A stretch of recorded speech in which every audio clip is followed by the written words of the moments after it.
Was there an Adam? Was there an Eve? Or did we evolve from what we conceived? Either way, we got what we needed when the sun shone down on the Garden of Eden. Hey, everybody, this is Harvey Sluggo Wasserman back with you for the 130th, count 'em, 130th Green Grassroots Emergency Election Protection Coalition Zoom call. We're starting with about 25 people on the call, and we are live casting, and we will be broadcasting to our great audience at Progressive Radio Network, which will be prn.live, goes on 5 p.m. New York time on Thursday. Right now it's Monday, 5 p.m. Eastern time. Glad to have this beautiful crew of people. We have a full agenda. We're honored by the presence of Emily Levy. Good to see you, Emily. She will be our first presenter. And then we are going to talk with Emily about her important new project on counting the votes accurately. And then we're going to segue into a discussion of the Wisconsin Supreme Court race, which Emily is also involved in. And very importantly, we will then we're going to talk about a breaking story that I'm sure Tatanka, good to see you, and Carl, people of a certain age, let's say, will remember, which is the 1980 election and the October surprise, which really got a lot of us going. And we'll talk about that for the rest. And then Wendy Lederman is going to give it. We hope that Wendy is not dragged away by DeSantis' secret police in the middle of our broadcast here, but we're going to do a laundry list of the situations with Ron DeSantis. I think a lot of it has to do with Governor DeSantis getting in touch and sort of acknowledging his inner gay guy, and we'll see if we finally see some progress in that. We are monitored by our resident psychologist, Dr. Nancy Naparko. Good to see you, Nancy.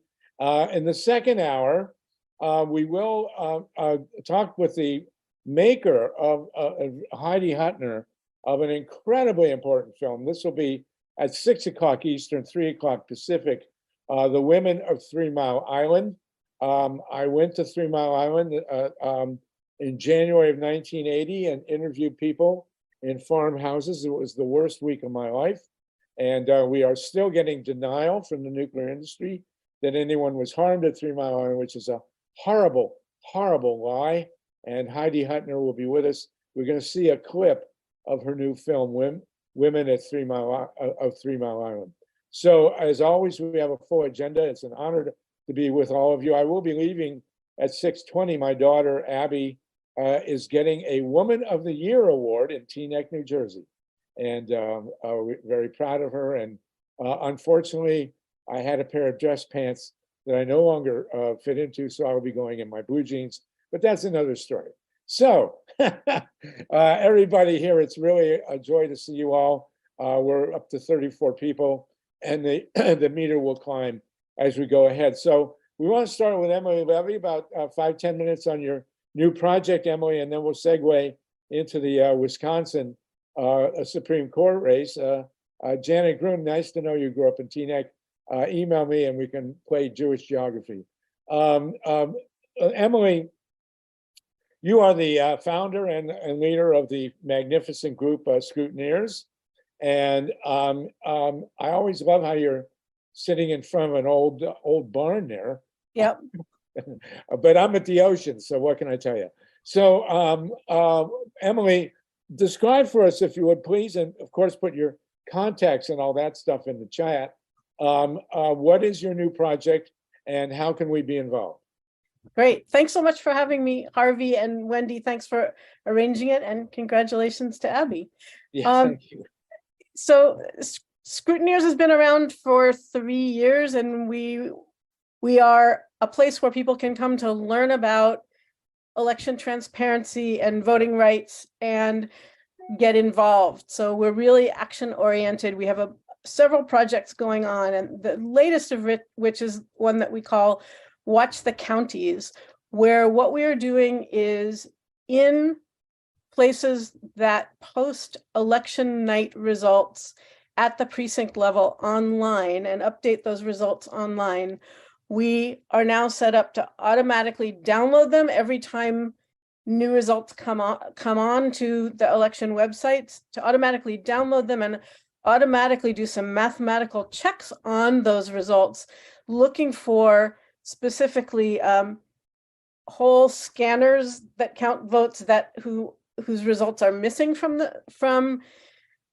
the accumulated results, or that are double counted, for for numbers that are going down, vote counts that are going down as the results accumulate, and for some other anomalies that can be detected mathematically. And the thing that I'm so excited about this project is that when we find problems, we're finding them right away. And I'll give you an example. We've done this so far on 4 elections, starting with the Senate runoff last December in Georgia, and then 2 smaller elections in Georgia earlier this year, and then the Pennsylvania state legislature race in Allegheny County, where we found that there were some votes that were originally uploaded as election day votes and then moved over to the mail-in vote category. And we knew that had happened. It's not a huge problem that had happened. It's just probably sloppy record keeping. But we knew that it had happened within 5 minutes of when the results were uploaded online.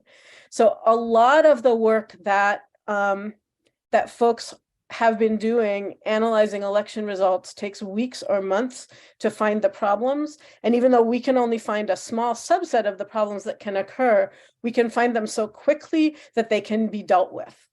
And we're doing this project with the Coalition for Good Governance in Georgia, and who were really concerned because they know of situations where whole precincts were missing from the vote counts, or where precincts were double counted. And when that happens, it shows up in the election results. The turnout numbers are just way off, so you can see right away, but they didn't have the bandwidth to figure out what to do about it. And so we were able to come in and with them put together a project where we've now been able to automate most of this checking. And then there are some parts that aren't automated, like, for example, one of the first things we do when the software that we're using reports a problem is look to see if there are any reasonable explanations for the problem or what could have caused it. And sometimes we'll need to do public records requests to get other information to fit together with the data that we have to try to figure out what happened. So we need people to do that. We need people to advocate in places where they're using the election night reporting system that would allow them to publish these downloadable results, but are not actually publishing those results. So we want to be doing some advocacy to get them to post the results in more places. And then we also are looking for people to help with preparing for being able to take action when we do find problems. So that's basically what the new project is. Does that make sense to you, Harvey? That's truly amazing. Hold on, sorry. Sochi, I'm here, call me when you just show up. I got to hang up. Sorry about that. My daughters are running all over. Emily, that is really amazing stuff. It's very important, obviously, and critical to getting decent results. Does anybody want to ask a question or chime in on Emily's project? Emily, have you got your stuff in the chat? Here, I will put the link to Scrutineers in the chat. And anyone is welcome to join. It's a one-time fee of $1.99, which we do to basically to keep bots off the site. But anyone who is interested in fair and transparent elections is welcome to join us, and then we can connect you with that project if that's what you want to help with. I see Tatanka, your hand's up. Hi, Tatanka. Hi. Thank you so much. I just want to thank you for your persistency, from when you started this program and finding practical things that can really inform people to make a difference. Thanks a lot. Thank you. Yeah, and you still do your training, right, Emily? Yes, we still do various kinds of training, and after we do a training, it becomes available in our training library inside our community site. So anybody who joins now can take advantage of all the training we've ever done. Another thing we have going on is a book club starting tomorrow. And the first book this is initiated by one of our members. The first book they're going to be reading is Jonathan Simon's Code Red. So if anyone has always wanted to read that book and not gotten around to doing it, if a book club would help you, come and join us. Wow, fantastic. Eric, last Congratulations, Emily. You might want to just give us like the 30-second here. Information, would come from here and be processed this way and come out there. I think it's the quick overview of how information flows through this. I think will make it clearer, certainly to me. Okay. Thanks so much, Emily. So thanks, Eric. That's a great question. So what happens is on election night,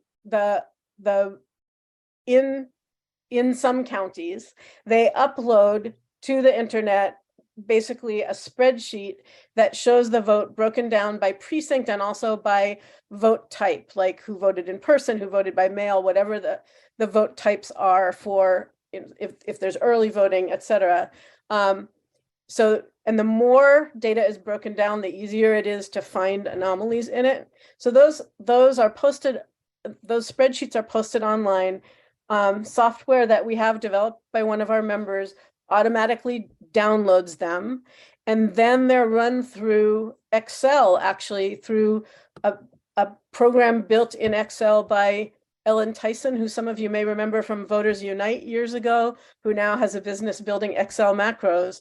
Macro looks like a mini program that runs inside Excel, and that program pulls in the results and reorganizes the files and checks the numbers against each other and spits out for us a list of the problems that it found in plain English. So it's pretty cool. And we actually have, I did an introduction to it recently that's recorded and available in our site. If people are interested in getting more information about it, it's available there. Great. Wendy and then Mike. Wendy Emily. Lieberman. Yeah. Hey, Wendy. Hi, welcome. Thank you. Emily is awesome. By the way, the work she does is super important. She's great to work with. So I definitely encourage anybody curious to check out more. I wish I wasn't so spread thin all the time, or I'd be like so much more productive. But well, I want to interrupt you and say it's not just me. We have a core of a couple dozen active members, and we have 1,024 members of scrutineers. So for a group that works on election transparency, we're pretty large, though, for a national organization, we're still tiny. Yeah, I mean, definitely, like I've seen like the core work, is highly concentrated, but I know when like elections come around and key races, like the troops are out there and it's like just so well organized and implemented and effective, and it's really great. So my question is, if maybe explain like why the rapid results are so important, and just getting them immediately, people understand that. Thank you, Emily. Sure. So a lot of times the analysis that happens, whether it's comparing exit polls to vote totals or looking for anomalous data within the data sets from elections that we get, when it's compared manually, by people looking at the numbers, it can take months, by which time the elections have been certified, the candidates have taken office. It's too late to really do anything if problems were found. So if we were, say, to find an example of a precinct whose votes were counted twice, and we find that within a few minutes of when that's posted, theoretically, when we alert the election officials, they will want to correct that problem. So the possibility of actually getting action fast enough to make sure mistakes like that don't impact election results is the reason that the speed is so important. Great. Thank you. Mike Hurst. Yeah, thank you so much, Emily. You're doing great work. I know you're working with a great team. And that speaks highly of you and your ability to organize and keep people working on this very, very important and often unrecognized effort. So thank you for that. I had just a quick specific question about in 2004. My understanding is that there were results coming in live from Ohio that were showing that John Kerry was going to defeat W. Bush. And then all of a sudden, the results kind of came down off the internet. And when they came back on, lo and behold, Bush was winning. It was looking so bad for Bush that my understanding was his staff was preparing him for the loss. And then all of a sudden, this bizarre incident happened. And Sluggo, I know that you and our wonderful friend Bob Petrakis and others looked into this in detail. But Emily, do you think that your new software or whatever could have captured that information and stored it so it would provide us with more evidence if something like that were to happen again? So we are downloading the precinct level results as they come in. So if they change later, yes, we would have what the original results are. And Okay. Sluggo, what do you think of the ramifications for, what the great work that you led in Ohio in the 2004 election? Would that have given you more of a basis? It would have made all the difference. What happened in Ohio is that John Kerry was leading George W. Bush in all the reports by well over several 100,000 votes. And the system under Republican Secretary of State J. Kenneth Blackwell mysteriously shut down at 12:20 at night with Kerry well ahead, and then reopened at 2 a.m. And suddenly, miraculously, George W. Bush was well ahead. And in this dark zone, basically there was a coup d'etat. And had we had the kind of thing that Emily is talking about in place, we could have corrected, we could have stopped that from happening. So there you go. And of course, in that hour and a half, W. Bush attacked Iraq, but that's another story. Anyway, Emily, that's terrific work. Thank you, Mike. Very astute question.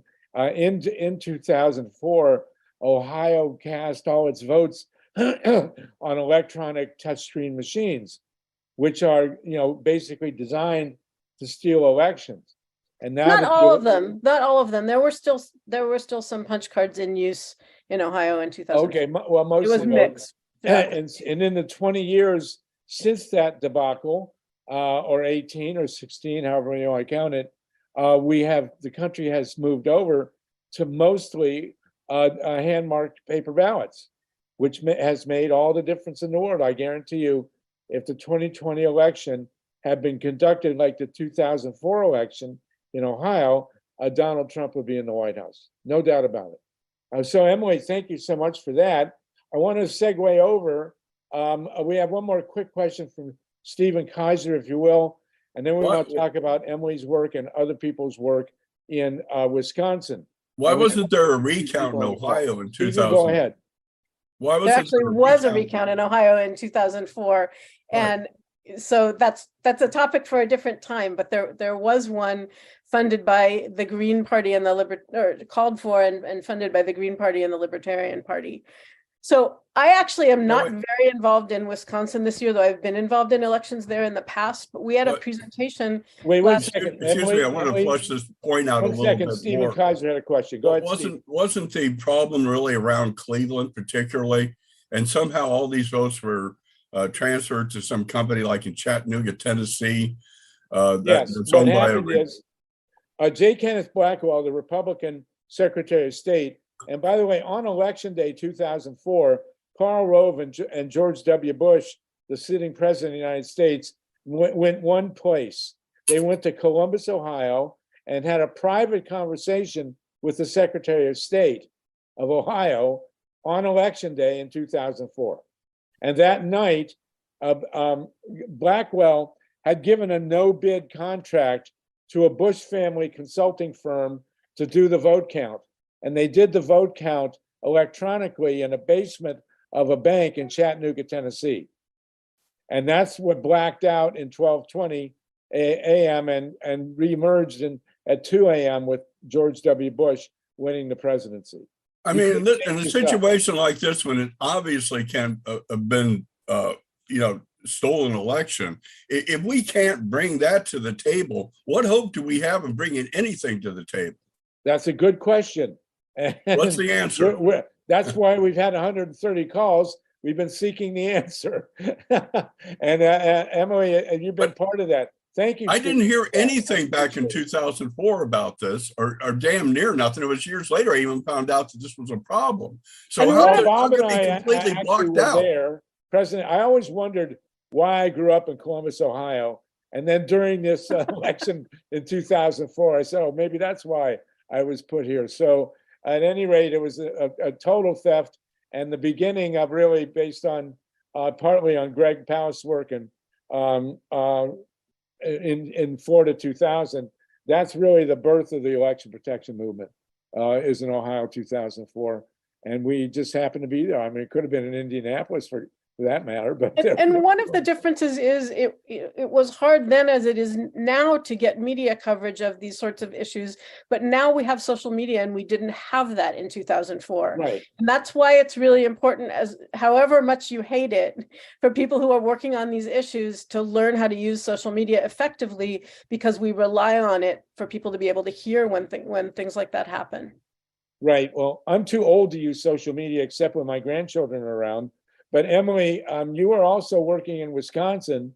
Can you tell us what's going on there? Yeah, so actually, I'm not doing very much in Wisconsin. I've been helping out with nonpartisan. We're a nonpartisan organization. I've been helping out with nonpartisan phone banking a little bit. And we had a special presentation last week by Andrea Miller of Center for Common Ground, whose organization is doing a ton of phone banking to Black and brown voters in Milwaukee ahead of the April 4th Supreme Court election. And she wasn't able to be here to talk about that. And so Wendy asked me to talk a little bit about what Andrea shared in her presentation. So I am hearing a lot of people say that the Wisconsin Supreme Court election that's happening April 4th is the most important election this year. There are also important elections in Virginia later on, but it's absolutely crucial. The Supreme Court, the state Supreme Court of Wisconsin is currently has a 4-3 so-called conservative, otherwise known as Republican leaning, though they're nonpartisan seats, majority, and it's the justice that's leaving is a conservative. So this is the first opportunity that progressives have to change the makeup of the court in a long time. And whoever is on the court now will be on the court through the 2024 presidential elections. In Wisconsin, statewide races are typically so close that small changes in things like election rules could change the outcome. And, Wisconsin narrowly escaped an effort to overturn the presidential election results in 2020. So it's very dicey there. The Supreme Court will also be making decisions about whether the 1849 abortion ban, which went into effect after the Dobbs ruling struck down Roe v. Wade, will stand. There's a legal challenge to that law, and they will be ruling on that. Wisconsin is considered to be the most gerrymandered state, and they will be dealing with redistricting. They'll be dealing with gun laws, all sorts of really important issues that are important to the whole country. You don't have to be in Wisconsin to help with phone banks. And, I used to think, as somebody who knows how to do a whole bunch of different kinds of activism and advocacy around election issues, I used to think that writing postcards to voters and calling voters was not an effective use of activists' time. And Andrea has convinced me that that's not true. Over the last couple of years, she, in her presentation, cited some pretty amazing statistics from one of their earlier campaigns, which is that in the particular race that she was talking about, there was a 36% turnout rate for all Black voters in their data set who did not receive a phone call. And voters who received just a voicemail from them were 16% more likely to vote than the uncontacted voters. And voters who spoke with one of their volunteers were 47% more likely to vote than the uncontacted voters. So it really, in a place where the elections are close, it can really make a huge difference. And what they're finding, what Center for Common Ground is finding in their phone banking for the Supreme Court race, is that over 90% of the Black voters that they are talking to don't even know that there's an election happening. Over 90% of the Black voters they're talking to in Milwaukee don't even know that there's an election happening. So it's really important to reach out to these voters. The parties are reaching out to likely voters, people who vote consistently through all elections. This is a special election. And so we also need some unlikely voters to get out and vote. So the way that the phone banks work, you sign up, you come to a live Zoom session where you get trained. And then after they train you, which just takes about a half an hour, you can start making calls, and then you can either come back to live sessions and make more calls, or you can, once you're trained, do it on your own time. They provide you with a script and you make the calls from your computer, so you're not sharing your cell phone number with anybody. So I will share a link to how to sign up for the Center for Common Ground phone banks. And if you want to watch Andrea's training, if you're already a member of Scrutineers, and I see many of our members here, it's available for you in the past events section. And if you join, you can see that too. So I will share that event, that link with you, and I think that's all I've got. Well, that's a lot. And people need to take this very seriously. The election is April 4th. Unfortunately, the anniversary of the killing of Martin Luther King. And the importance of this race cannot be overstated. I mean, the Supreme Court, and I got to tell you, I know you don't do this, Emily. This is my shtick here. I have received about 5 or 6 emails in the last 2 weeks from Democrats, the Democratic Party, soliciting money for next fall's Senate race. And they're not raising money for the Supreme Court race. It's infuriating. And, the Democratic Party should be all over this as well. We know the Republicans are. And anyway, I made phone calls in the lead up to the last Georgia election. It was a lot of fun. I left probably 10 voicemail messages, and I talked to 2 people, one of whom was in a daycare chasing 4-year-olds all over. I should have recorded that one, but it's great to do. I would say, and Emily, you can correct me, when you do the phone calling, the vast majority of the calls, you leave messages on their machine. Yeah. But I think that's highly effective, actually. Yep. And the messages tell them where to go vote, how to get the information they need, how to get a ride to the polls, that sort of thing, which really makes a big difference in whether people vote or not, especially in this case where people don't even know there's an election. Great. Thank you so much, Emily. Thank you, Harvey. Stay with us for a minute. We're going to talk a little bit more about Wisconsin, then we're going to go to the October surprise and then to fascist Florida. We're joined by Larry Bensky. Larry Bensky has had a tremendous career as one of the great talk hosts on KPFA in Berkeley. And he and I talked many years ago, 40 as a matter of fact, about the October surprise. But Larry, we'll go to that in a second, and we'll also get Tatanka involved. We need the geezers on this one. But Larry, you wanted to have a word or two about Wisconsin, and then let's talk about the October surprise. Just briefly on Wisconsin, and thank you for having me. The last thing in the world that Democrats need, and this candidate needs in Wisconsin, is money. She has raised over $10 million so far, and the Republican who's running against her has raised not even $1 million. Now, there's a talk about last-minute contributions coming from the Federalist Society and Uline, the multi-billionaire who funds far-right causes. But so far, the Democrats are not in trouble about money. If they haven't contacted the voters in Milwaukee, it's because they don't have an on-the-ground operation capable of doing that. And if they don't have an on-the-ground operation capable of doing that, the far right certainly does. So it's not about money, it's about organization. If your money buys you organization and you use it effectively, you win, or you tend to win, or you have a big chance of winning. If you're just sending letters out the times that you and I both get, soliciting money for Democrats for 2024, it's nonsense. They'll have plenty of money in 2024. They've got plenty of money now. They just need to be real in how they organize themselves. Right. Well, the Democrats choose to spend $20,000 for a minute of advertising as opposed to $20,000 for 200 hours or 2,000 hours of people knocking on doors. It's outrageous. And Larry, you're 100% right, and it's a great to see you. So with Wisconsin, Emily, everybody, please contact Emily, contact the Center for Common Ground. We will revisit this next week, which is the last weekend before the election. And I won't go into great detail, but there is absolutely no doubt that this Supreme Court race could decide the presidency in 24.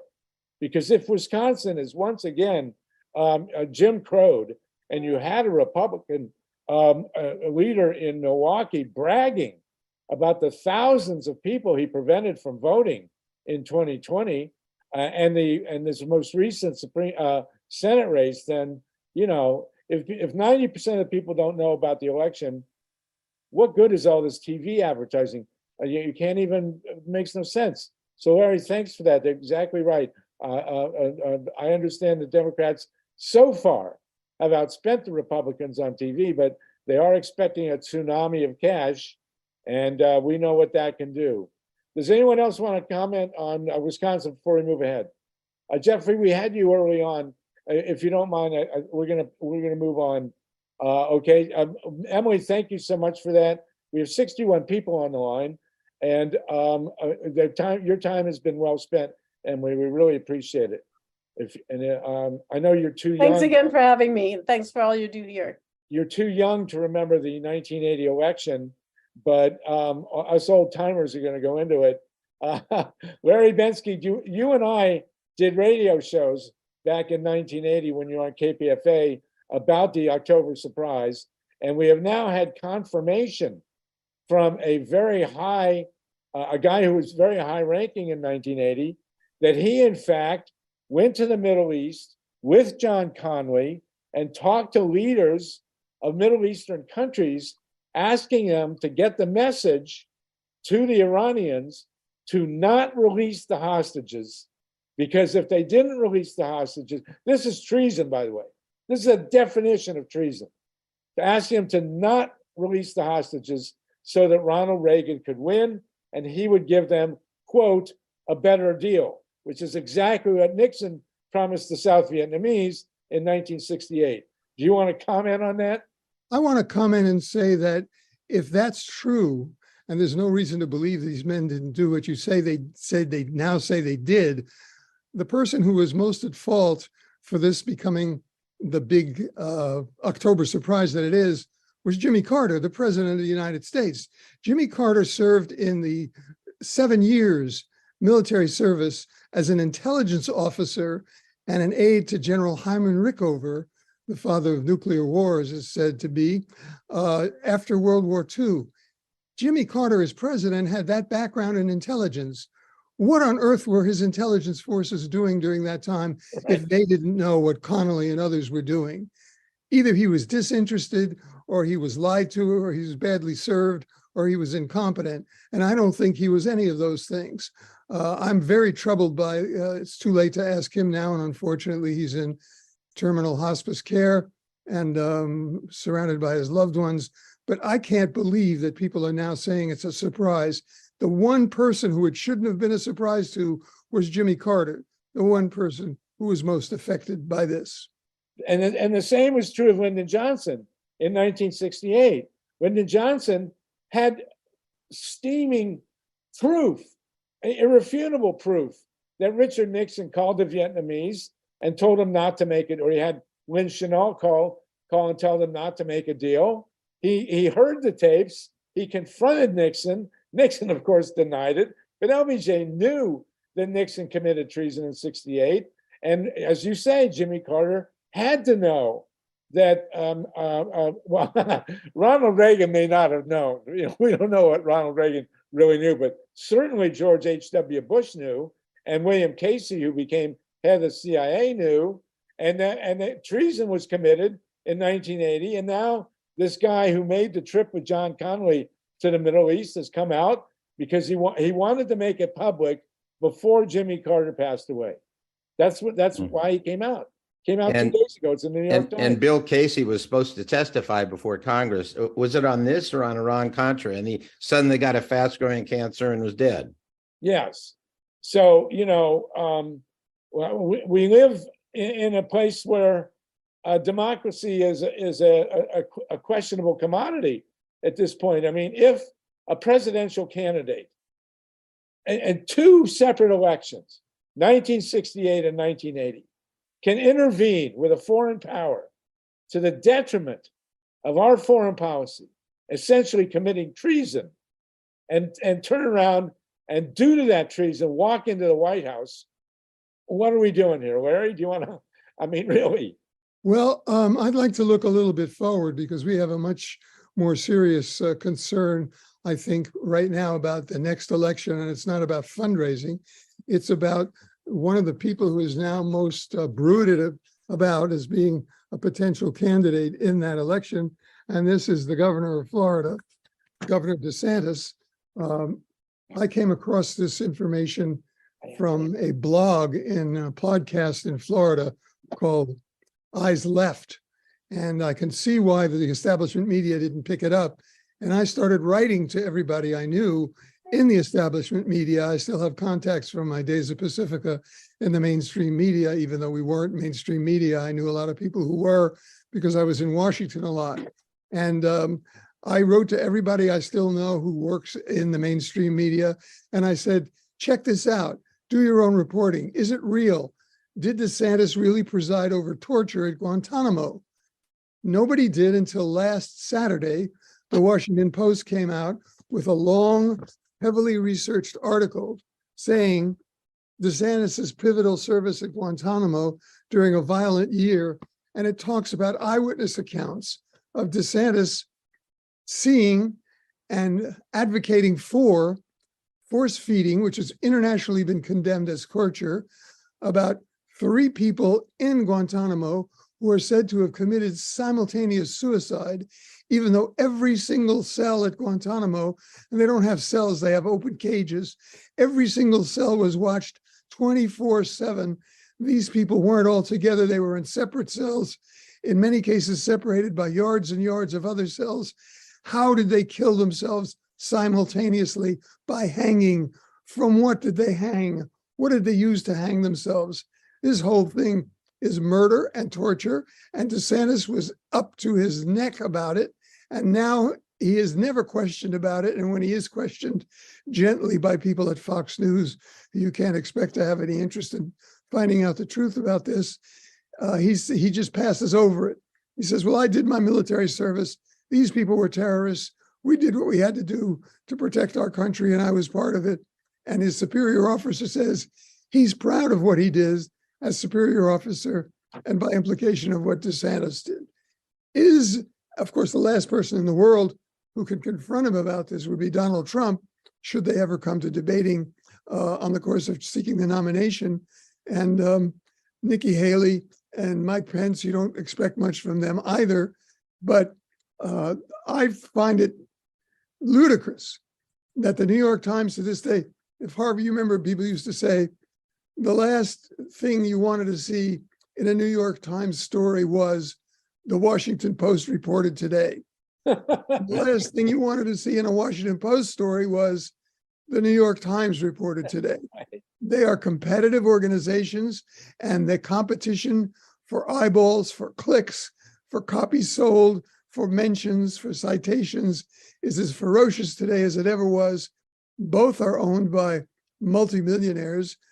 Jeff Bezos of Amazon, a wicked company, owns the Washington Post. He says he hasn't interfered. Murdoch, of course, owns the Wall Street Journal. We don't expect much from them. And the New York Times has wealthy private owners as well. So they're all competitive with each other. They're not competitive so much for the truth as for who can be seen to be presenting, in a way, sensational material. This will be sensational material, but I don't see it on CNN. I don't see it on MSNBC. I don't expect to see it on Fox. And I don't expect to see it anywhere in the mainstream media. DeSantis has a lot of explaining to do why somebody who claims to be on the side of justice and the United States democracy participated in what the International Criminal Court and the International Red Cross and other groups and organizations have said was torture. Why was he part of it? What was his role? And how going forward would he be a president of the United States with that kind of attitude? Who would he torture next? Probably all of us who appear on this program. He'll probably torture Stormy Daniels. Thank you for that very beautiful, eloquent statement. And I actually was not aware of this part of the record. So this is something we need to explore on these calls. Harvey, and before Larry we Holman, have, you could have presented that. before we have Wendy, who has a lot to say about DeSantis, I want to thank you, Larry. I mean, Sunday mornings on KPFA, New York Times, all the news fit to print was a great show, sometimes with your mom, all the on-the-ground reporting of Iran-Contra straight from the hearings, from all the other hearings, went back to Watergate. We miss you dearly. The coup that took place in KPFA targeted you and other station heads. You lost your jobs on that around, over 20 years ago. So thank you, and it's good to see you. You knew me as Kit Ricka at that time. Wow, fantastic. Great for that. And this is important stuff. Wendy, have you been tortured by Ron DeSantis? And who do you know who has been? Well, mentally and spiritually, slightly, but I'm sure there are people that have had it much worse. I appreciate what Larry had just shared with us, because it's so profound. And I mean, it's a profound statement of the omissions in the press, exactly that. And I think one thing that ties it together is, the NDAA, which is the security budget, the military budget for the year, was just passed, and in it, Biden approved, and whoever voted for it approved to extend Gitmo for another year. I mean, yesterday was the 20-year anniversary of the invasion of Iraq, and we know that Gitmo is like against all human rights violations, yet we're still keeping it open. We still have all the same provisions that people can't be, extradited to the United States. I mean, this is indefinite detention without trial. Like, what are we doing as a country? And then we look and in the context of, we're talking about October surprise, which I was actually born just a couple of weeks before in September of 1980. So I just feel ironic being here discussing it now. But we're looking at Nord Stream, and we have evidence now that we actually provoked this war, that we're spending hundreds of millions, billions of dollars on, while our society and our infrastructure and our, we have hungry people in the streets, dying, sick, they don't have health care, we have starving kids. I mean, go on and on and on, yet we're sending money to Ukraine when we found out that we blew up the pipeline. And you have all the progressives voting for this. Even Bernie is defending us still continuing to send weapons there. So just in the context of what we're seeing with Jimmy Carter and every major, debacle we've gotten into in the last, my whole lifetime, what are we doing? I stumble on my words to even think about the reality. And I blame the press. So, well, we have Wendy on also with Carolina from Florida. And the question is, how does this fit into the larger pattern of who is Ron DeSantis? I mean, is he going to start handing out pink triangles to gay people in Florida? Is this what we're dealing with, Larry? Harvey, if I could answer that, I said I sent out as many alerts as I could to people in the mainstream media to investigate DeSantis's role in torture at Guantanamo. I have similarly sent out to a much narrower spectrum, a lot of emails and a lot of interrogatories to people at Yale. I'm a Yale graduate myself, and we have various groups at Yale that meet for various reasons online on Zooms. And I've said, somebody needs to be researching what DeSantis studied at Yale. Who did he study with? What courses were there? And similarly, I've sent them to Harvard, to people at the Harvard Crimson. What did DeSantis study at Harvard Law School? Who taught those courses? Were these people themselves allied with the multifarious high funding sources that fund Yale University and Harvard University to have two of the biggest endowments on the planet in education? And what did DeSantis study there, and who were his influencers, who was influenced on him? How could a man go through a liberal arts education like DeSantis did at two eminent institutions like that? And we're not talking about Liberty University here, or some right-wing nutcase school that has been set up by true believers and election deniers and God freaks. We're talking about eminent educational institutions with broad spectrums of professors and instructors who helped make me the person I was, and I'm eternally grateful to them for that. But what did they teach DeSantis, and what was DeSantis's reaction? He should be asked this. If I was ever on a panel, which I certainly won't be, and it wouldn't have been, that questioning DeSantis, I would say, what do you remember about your education, Governor? What do you remember about human rights? What do you remember about the history of warfare? What do you remember about Nazi Germany? What do you remember about Mussolini's Italy? What do you remember about Stalin? What do you remember about the millions and millions of people who died just for who they were, not what they believed, but who they were and what they were? What did you learn about that? And how is it different now? Yeah, it's amazing. And you wonder how, well, anyway, Larry, you said it better than I could. Wendy and Carolina are in Florida, and you were going to give us basically a laundry list to flush out what we're trying to figure out about who is the real Ron DeSantis. Can you tell us, as we go here, what are the policies? We have until the top of the hour. We have a dead stop at the top of the hour because we're going to be joined by Heidi Huttner to talk about her film at 3 Mile Island. And so, Carolyn and Wendy, can you fill us in on what exactly Ron DeSantis is doing policy-wise in Florida? Now, this is a nonpartisan discussion. We're not taking the side of Democrats or Republicans. We just want to know, what is this guy about? Yeah, and I'd like to just quickly respond to what Larry's saying too. Is you know, like I think a lot of weird people, like, there's a lot of, let's say, just secrecy that happens within these organizations of these higher up Ivy League. And what Sluggo, you brought up a point right before we started recording about like questioning what does sociopaths like really mean. And I've heard in the past where, you know, someone doesn't really have feelings towards other humans and they're willing to do, like, these are the people that rise to power because they'll do whatever they need to do to get there, and without any qualm about it. I'm going to go to my other screen to look at this list, but what I want to make the point is that these are a lot of other people, not DeSantis, introducing these legislations. So I call them the minions, and they're people that we're going to have to look out for. Sorry if there's background noise, but these are the people that I think, like, moving up in the ranks. I mean, these are the ones that we're going to have to look for in the future. So, okay. And what do we got? What are they doing exactly?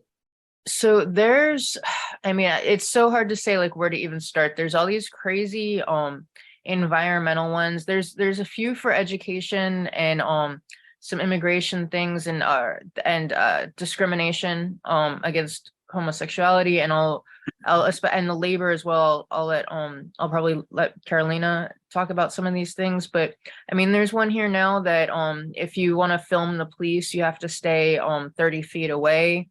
They want to make it so, like, there's one on local ordinances. It authorizes, well, there's one that they have similar titles. Sorry, I tried to make it so that I could understand them all, but they have they're worded so weird that it's like you really have to read into every single one, even with my best notation here. So they want to make it so that you can't have local local regulation. Here we go. Prohibiting counties and municipalities from adopting laws, regulations, rules, or policies relating to water quality or quality pollution control, anything that has to do with water quality. Energy regulation.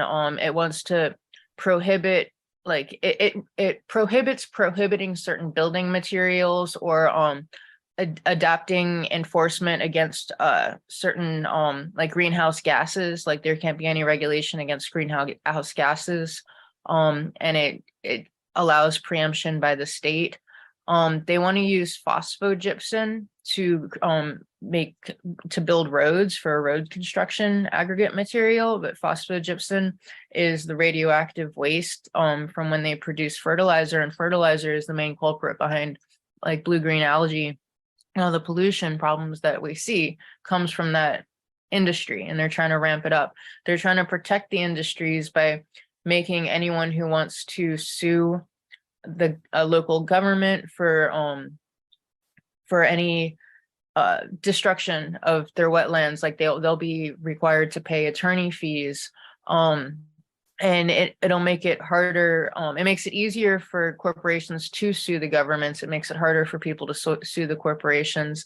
It makes it harder for you to have claims against the insurance companies. Like the insurance companies are going to have more breath to not be held liable and not have to fulfill claims. There's and any of the recommendations from the blue-green algae task force that DeSantis was like so proud of, none of them have been put into practice. So the environment is just getting completely decimated. They just want to hand it all to the corporations. They want to and here's one that you'll like, you won't like, but there's one, it authorizes municipalities to impose or collect a surcharge on utility companies. So they want to just allow more charges on utility companies. They want to make it so that landlords can impose like random fees instead of doing security deposits. So like they could even hand over claims to insurance companies so that these like random fees for damages can be collected by the companies against tenants when we're in a housing crisis, a homeless crisis. They want to do a 6-week abortion ban instead of 15 weeks. And make it so that only doctors can prescribe abortion pills. It can't come through the mail. They have some now. What about education? What about banning a discussion of slavery in schools? Yeah, Carolina's actually, I was gonna defer to her when but I was about to say something about that Carolina, she's started a couple of adjunct professor unions. I think she's been a medical professor, so I was gonna defer to her that. But they want to make it so that you can't even discuss menstruation under grade 6. So any girls that start menstruating before say like 12 years old or whatever, they won't be able to talk about it in the classroom. And so they won't have any access. They won't know what contraception is. You're gonna have all these little girls getting pregnant, and they're gonna have to be forced to keep the baby. So that's another one. And of course, Florida, Ron DeSantis has stepped forward with a massive bill to make sure that all the babies are properly taken care of. Is that right? No, sorry, that was a bad joke. And at the same time, he is mandating that girls that are already having their period, so after puberty, they are supposed to report that to their coaches and to their schools, and so, but they cannot talk about their periods amongst themselves. That's also banned. What about this guy? What about this guy who was fired from Axios for criticizing DeSantis? Yeah, there's some discrimination bills where it's going to say that that journalists don't have privilege as journalists, like they could be sued for defamation if they say anything that the representatives don't want to hear about themselves. Like I'm calling it the "Don't Say Racist" bill. I just want to say, and one quick point, and then I'll defer to Carolina, so I'm not taking up all the time here. But you mentioned the critical race theory and talking about racism in the classrooms. Meanwhile, there's a bill that is to protect monuments so that it's to amend the Constitution so that in the Constitution, it'll be illegal to remove any Confederate monuments. But you're not allowed to talk about the racist history in Florida. So Oh, there's still Confederate monuments in Florida? I'm sure Yeah. there's plenty. I mean, we have like we like roads, and I'm sure in the north too. Like and we're in South Florida, and it's a different world than Central and North Florida. North Florida is like deep South. Like there really should be two different states. But and there's so many, just the immigration ones, and I'll pass it. But like I'm just so disgusted by these immigration bills that they want to make it a felony to house or drive, to have in your car or have in your home someone who's undocumented, even if it's your spouse, even if it's your own family. Yeah. Carolina, did you want to add to that? Yeah, no, and on top of that, there's another bill that makes it reportable at hospitals that you have an undocumented person, and so not only you are persecuted, you cannot be transported, you cannot be housed, but you cannot receive medical treatment either. So they expect you to die like an animal on the road. So and the crackdown on freedom of speech is really significant there. I guess they're very serious about preventing a journalist from criticizing the DeSantis personally or so the fortunately that bill is so poorly written that even the Republicans are not going to pursue that bill as it's written anymore. So it has not moved. There's a couple of them though. I don't know if you're aware of that, because there's the one that where it's like the bloggers have to register with the state. That's And the one. apparently DeSantis said he wouldn't sign it, but there's actually a couple more that I found. Yeah, Okay. that actually, and I put the list in the chat. I mean, I can screen share real quick if you want, but it's a long list of the summaries. But I'm gonna screen share really quick if you guys don't mind, so I can show this to you. Please. And Thank you. we will you'll compile this list. And oh my God, look at this. Yeah. So, And we're highlighting DeSantis. I personally, and Larry, maybe you can comment on this, and then we're gonna move on. But I personally find DeSantis to be the scariest politician that I have seen in America forever. I was petrified of Nixon, but this guy is a liberal. I mean, Nixon was a liberal compared to this guy. Larry, do you want to comment on that real quick? Or were you around and conscious and sensitive when Barry Goldwater was a politician in this country? Yeah, but Barry Goldwater was actually pro-choice. Were you? Yeah, of course, you might have had one standard. Were you around when Pat Buchanan was a politician in this country? I was, but I find DeSantis really terrifying. And I don't know about terrifying. I don't think it serves anybody's purpose to be terrified. What I'd like to say is that in trying to dictate curriculums and behavior of school children, they're fighting a battle in the past. If you tell girls, adolescent girls or pre-adolescent girls that they can't discuss their periods in class, guess what? They're going to discuss it at recess. They all have their cell phones. They're going to look up what's a period, and they all know anyway by the time they're 10 or 11 years old, from their mothers, from their sisters, from TV, from everything they look at online. And similarly with racism, you think you're going to tell Black people that it's because of wokeism that suddenly the Blacks in this country have woken to the fact that slavery was a murderous, vicious, anti-human practice, and that it had continued well into the 20th century? You think you're going to tell them that, no, that couldn't have happened? Guess what? They know it. Their families know it. Their communities know it. Their churches know it. Everybody knows it. And all they're doing is inflaming the constituency on the far right, which is overwhelmingly white and male, about these issues, and making it seem as if the schools are indoctrinating these kids. Life isn't indoctrinating these kids. So is history. Well, listen, we have to continue this. Wendy and Carolina and Larry and Tatanka, I hope you can all come back next week. Can I make one quick comment, Harvey? And then I have one quick one too after. One very quick comment. It's not just Florida. On a film screening of The Boys Who Said No, Winter Dellenbach, who was in that film on the Vietnam draft resistance, lives in LA. She's an attorney. She's gone to dozens and dozens, I think 60 or 70 high schools. And the first question she asked the high school kids, because the draft is legally in place, And teachers are encouraged to invite military recruiters into the classroom. First question she asks is, how many of you have heard of something called the Vietnam War?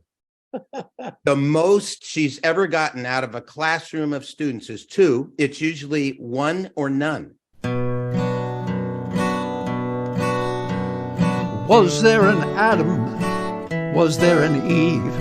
Or did we evolve from what we conceived? Either way, we got what we needed when the sun shone down on a Garden of Eden.